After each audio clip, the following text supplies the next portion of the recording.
Hey everyone! Today I want to share a truly heartfelt moment from Gutu, Zimbabwe. Nelson Chamisa, the leader of the opposition, recently visited Gutu for a deeply emotional occasion. He honored the memory of his late relative, Chamisa Chamisa, with a touching memorial and tombstone unveiling ceremony in Chiwenga. In a world where politicians can often seem distant and disconnected, Chamisa's actions speak volumes. By spending time with community elders and locals, he's showing genuine respect for their wisdom and experiences. It's not just about politics, it's about connecting on a human level. Chamisa's visit wasn't just a political move, it was a gesture of humility and reverence.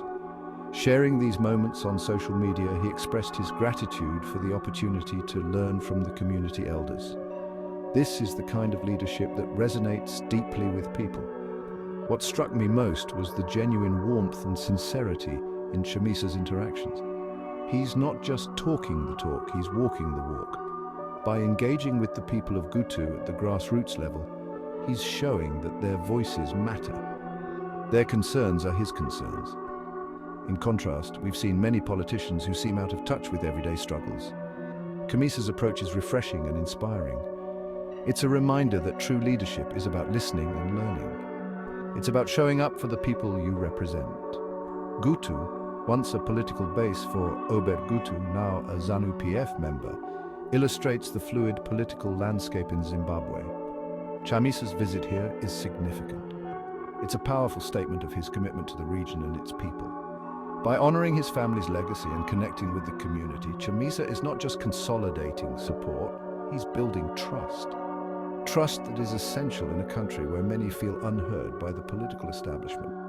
Ostalo Siziba captured this beautifully on Facebook. He highlighted the full trust people have in Chamisa rather than in Mnangagwa and his Zanu PF. And it's moments like these that reinforce why. Chamisa's actions in Gutu are more than political maneuvering. They're a testament to his character and his vision for Zimbabwe. A vision where leaders are in touch with their people, where they honor their past and where they work tirelessly for a better future. So if you're ever in doubt about what true leadership looks like, remember Chamisa's emotional memorial in Gutu. It's a beautiful tribute to a remarkable life and a powerful example of humility and connection. Thanks for watching, folks. If you found this story inspiring, don't forget to like, share, and subscribe. Let's spread the word about leaders who truly care. Until next time, stay inspired.